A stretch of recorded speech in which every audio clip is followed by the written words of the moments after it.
세계 최대의 군사력을 자랑하는 미군. 미 육군이 다영역 작전을 군사교리로 채택함에 따라 전 세계 방위산업도 술렁이고 있습니다. 미군은 사실상 세계의 군사 트렌드를 주도한다고 말해도 과언이 아닙니다. 미군의 군사교리가 변하면 동맹국 군대들도 이를 쫓아가는 형국입니다. 특히 군사교리가 바뀌면 이에 맞춰 각종 무기체계에도 자연스레 변화가 찾아옵니다.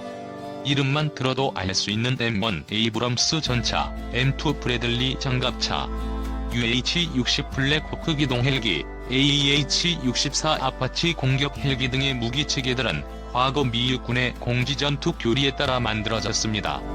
미 육군은 다영역 작전을 새롭게 채택하면서 이를 수행하는 데 필요한 6가지 핵심 전력을 선정했는데, 우선 LRPF 즉 장거리 정밀 화력 체계는 중국과 러시아 혹은 적대국이 반접근 및 지역 거부에 사용하는 각종 무기체계를 파괴 혹은 무력화시키는 지대지 미사일입니다. 에이테킴스를 대체하기 위해 개발되는 프리즘 미사일은 사거리가 500km로 알려졌으며 성능 개량을 통해 해상의 적함을 공격하는 지대함 미사일로도 사용될 예정입니다. 장거리 정밀 화력 체계는 최근 프리즘, 즉 정밀 타격 미사일로 명칭을 바꿨습니다.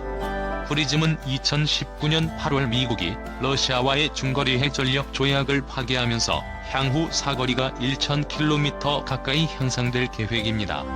또한 성능 개량을 통해 해상의 적함을 공격하는 지대함 미사일로도 사용될 예정입니다. 차세대 전투 차량은 현재 운용 중인 M1 에이브럼스와 M2 브래들리를 대체할 신형 전차와 장갑차를 개발하는 사업으로, 여기에 더해 무인 전투 차량과 MPF로 알려진 경전차도 만들어질 것으로 보입니다.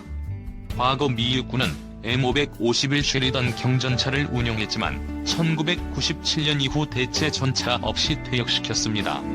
하지만 다영역 작전을 새롭게 채택하면서 유사시 적진 깊숙이 경장비의 보병여단을 투입해 적의 반접근 및 지역 거부에 사용되는 무기체계들을 신속하게 파괴하고 반격 거점을 확보할 필요성이 제기되었고, 반접근 및 지역 거부에 사용되는 무기로는弾道미사일, 지대함 미사일, 지대공 미사일 등이 있습니다. 이 때문에 C-130 혹은 C-17 수송기로 공수전개까지 가능하며 화력 또한 튀지지 않는 경전차 도입에 박차를 가하고 있습니다. 이밖에 현재 미 육군이 운용 중인 각종 헬기를 대체할 FVL, 즉 미래 수직이 착륙기도 관심의 대상입니다. 미래 수직이 착륙기는 미래 공격 정찰 헬기와 미래 장거리 기동 헬기 개발 사업이 현재 진행 중에 있으며, 특히 기존의 헬기와 달리 새로운 방식의 비행 방식이 적용되면서 속도 면에서 큰 진전이 이루어질 전망입니다. 이밖에 미 육군은 네트워크를 현대화하고 방공 및 미사일 방어 그리고 병사의 지명성을 향상할 계획입니다. 개발 계획에 따라 수십억 혹은 수백억 달러가 소요될 이들 개발 사업은 미국뿐만 아니라 해외 방산업체들도 관심의 대상인데, 미 육군이 어떤 무기체계를 선택하느냐에 따라 향후 동맹국들의 무기체계 개발에도 큰 영향을 줄 것으로 예상됩니다. OMFV는 우리말로 선택적 유인 전투 차량으로 불리고 있으며, 현재 미 육군이 운용 중인 M2 브래들리 보병 전투 차량을 대체하기 위해 개발될 차세대 장갑차이기도 합니다. M2 브래들리는 지난 1981년부터 미 육군에서 사용된 이래 현재까지 6,700여 대가 생산됐을 정도로 보편적으로 사용됐습니다.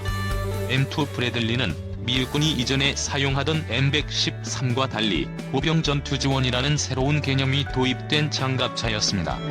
보병을 전장에 안전히 수송하는 데 머무르지 않고 강력한 화력을 제공해 적이 장갑차나 전차까지도 파괴할 수 있는 능력을 갖춘 것이 가장 큰 특징입니다.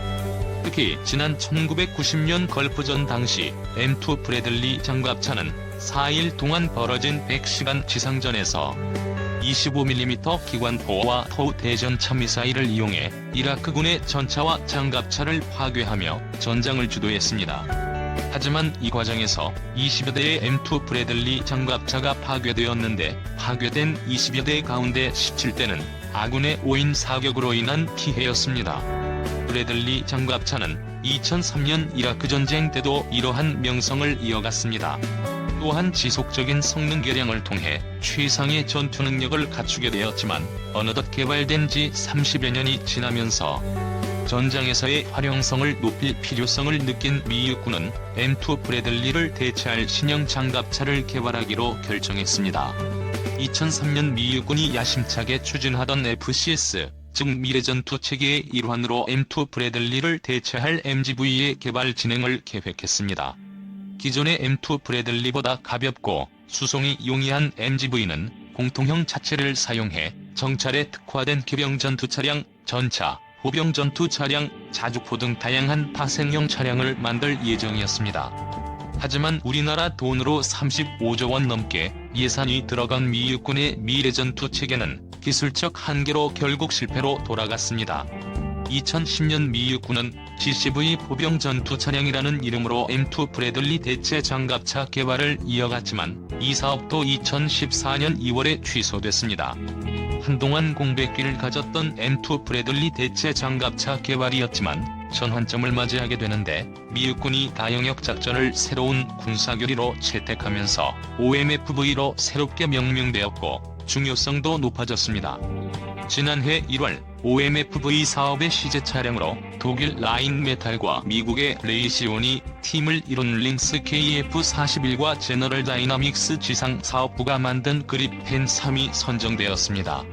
하지만 링스 KF-41이 미 육군이 정한 시한까지 미 국내 시험장에 도착하지 못해 실격 처리되었고 그 결과 제너럴 다이나믹스 지상 사업부가 만든 그리펜 3이 유일한 시제 차량이 채택됐습니다. 결국 미 육군은 더 많은 국내외 방위산업체들의 문호를 개방하기 위해 사업을 다시 시작한다고 선언하기에 이르렀고 이와 관련해 미방산 매체의 보도에 따르면 미 육군은 호주 육군의 랜드 403단계 사업의 최종 2개 후보 장비 중 하나인 한화 디펜스 레드백 장갑차의 OMFV 사업 참여를 강력히 희망하는 것으로 전해졌습니다. 호주 육군의 차세대 보병 전투 장갑차 사업의 최종 경쟁 후보에 오른 한화 디펜스의 레드백 장갑차 완제품이 지난달 12일 호주 멜버른 현지에서 최초로 대중에게 모습을 드러냈습니다. 기종 선정을 위해 시험평가용으로 레드백 시제품 3대를 호주 육군에 인도하기에 앞서 한화 디펜스 호주 현지 법인이 현지 언론 등의 공개 행사를 가진 것입니다. 포탑과 무장체계, 센서 등 모든 장비가 장착된 실물 차량이 일반의 선을 보인 것은 처음이었습니다. 레드백 장갑차는 2019년 9월 독일 업체의 링스 장갑차와 함께 호주 차세대 보병 전투 장갑차 도입 사업의 최종 2개 후보로 선정됐습니다. 호주군은 다음 달부터 올 하반기까지 차량의 성능과 방어, 화력, 운용자 평가, 정비 수송 등 시험 평가를 거쳐 내년 상반기 우선 협상 대상자를 선정할 예정입니다.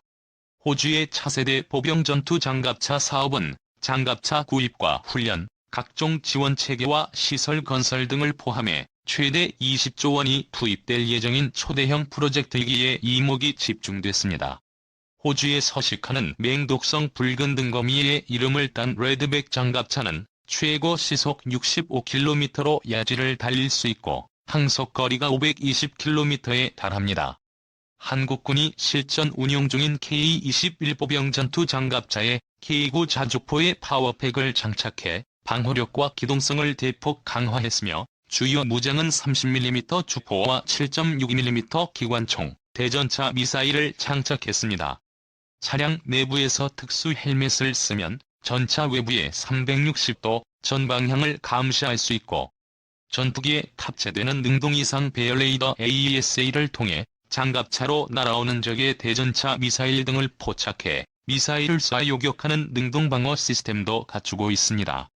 한화 디펜스는 레드백이 최종 기종으로 선정되면 전체 수출 물량을 호주 현지에서 생산할 계획이고 이를 통해 7조 6천억 원 상당의 경제적 파급 효과를 거둘 것이라고 한화 디펜스 측은 설명했습니다. 레드백은 40년간 축적된 장갑차 기술을 집약해 태생부터 호주 시장을 겨냥해 만들었으며 현지 시험 평가에서 우수한 기술과 성능을 입증해 최종 기종의 강력한 후보로 선정됐습니다. 현재 미 육군의 주력 보병 전투차 교체는 미군 자체의 물량이 많은 데다 다른 나라들의 추가 구매 물량도 잇따를 것으로 전망돼 메이저급 기갑 차량 회사들의 수주 총력전이 벌어질 것으로 예상되기에 기술적 측면에서도 주목을 받았습니다.